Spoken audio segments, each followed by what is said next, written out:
আজকে হচ্ছে রবিবার, তো আমি এখন আছি আমার বাবার বাড়িতে। অনেকেই হয়তো জানো যারা আমার ভিডিও রেগুলার দেখো, তো তাদেরকে না, তোমাদের সাথে একটা কথা শেয়ার করতে আসলাম আর কি।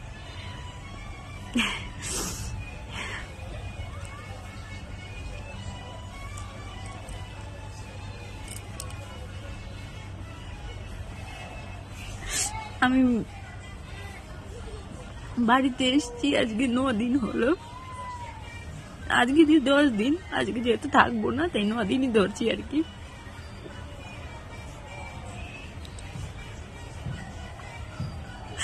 এর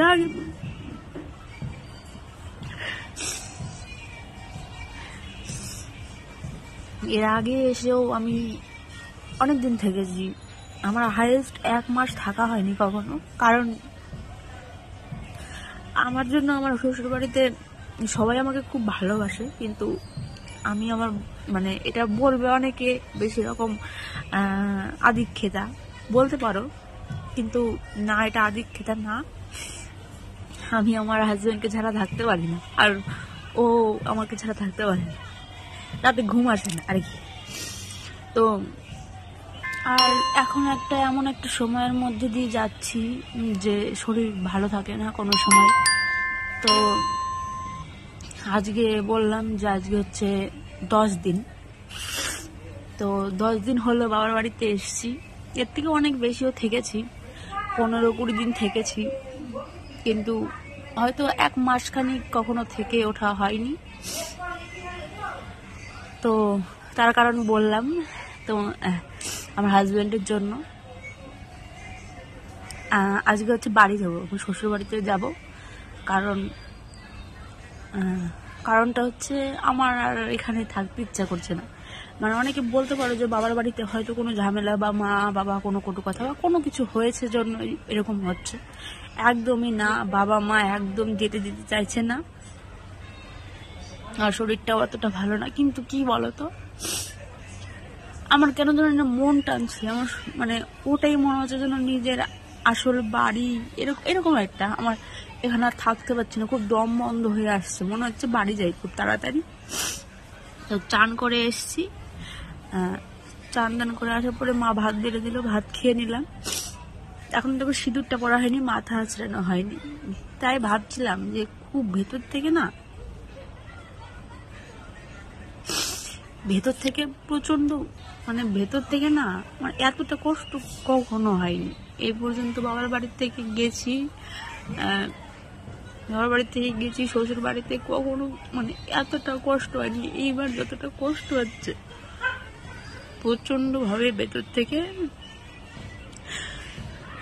ঘরের এক কোনায় এসে তোমাদেরকে বলছি কথাগুলো, এই কথাগুলো যদি আমার বাবা মা ভাই শোনে, আমাকে কিছুতেই যেতে দেবে না।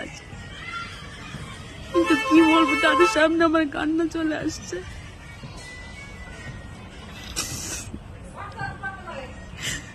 ওদের সামনে নিজেকে আটকাতে পারছি না।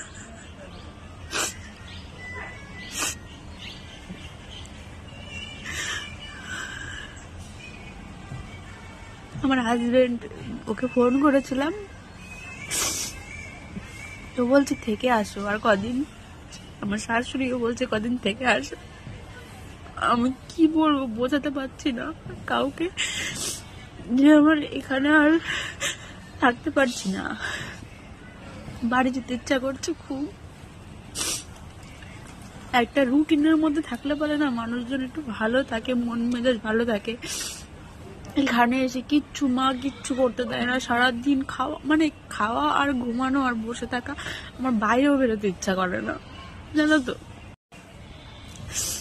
এরকমটা প্রথমবার হচ্ছে, জানো, এতটা খারাপ কখনো লাগে না, কখনো এতটা খারাপ লাগে না। তাই আমি শুনেছি না, এটা সিরিয়াসলি, যদি ভেতরে যদি কোনো কষ্ট থাকে, কোনো খারাপ লাগা থাকে, তাহলে সেটা হয়তো কাউকে বলে ফেললে না, সেই ইমোশনটা অন্তত আমার বাড়ির লোকের সামনে আসবে না। আমি চলে যাওয়ার সময় হয়তো আমি অনেক কান্না করে ফেলবো। আমি সেই ভয়ে তোমাদেরকে একটু বলছি, নিজেকে হালকা করছি। যাতে করে ওদের সামনে আমি কখনো কান্না না করে ফেলি।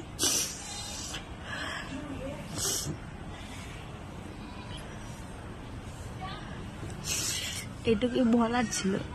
এতটা খারাপ না কখনো লাগেনি, কেন জানি না এবার একটু বেশি খারাপ লাগছে।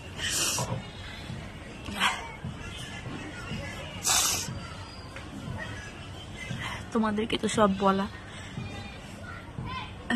কেউ প্লিজ খারাপ ভাবে নিও না। আমার মতো অনেক মেয়েরাই আছে জানি যে বাবার বাড়ির থেকে যেতে গেলে একটু কষ্ট হয়, কিন্তু এবার আমার একটু বেশি খারাপ লাগছে, বেশি কষ্ট হচ্ছে, সেটাই তোমাদের সাথে শেয়ার করলাম। আমার বিয়ে হয়েছে এই 4 বছর কমপ্লিট হলো শ্রাবণ মাসে, তো এটা হচ্ছে ভাদ্র মাস। ভাগ্য করে, যাকে বলে না, ভাগ্য করে মানুষ আসলে পরে সেরকম শ্বশুর বাড়ি বাবার বাড়ি পায়। তা আমি ভাগ্য করে পেয়েছি বলতে গেলে। শ্বশুর বাড়ির মানুষজন খুবই ভালো, খুবই ভালোবাসেন আমাকে, মানে এর জন্যই বরঞ্চ তাদের প্রতি আমার হয়তো বেশি টান। এখানে বেশি দিন থাকতে পারি না, ওখানেই মানে মন টানে। 2 দিন এখানে এসে থাকার পর মানে বাড়ির থেকে ভেবে আসি যে কিছুদিন থাকবো এখানে এসে, কিন্তু শেষ পর্যন্ত থাকা হয়ে ওঠে না।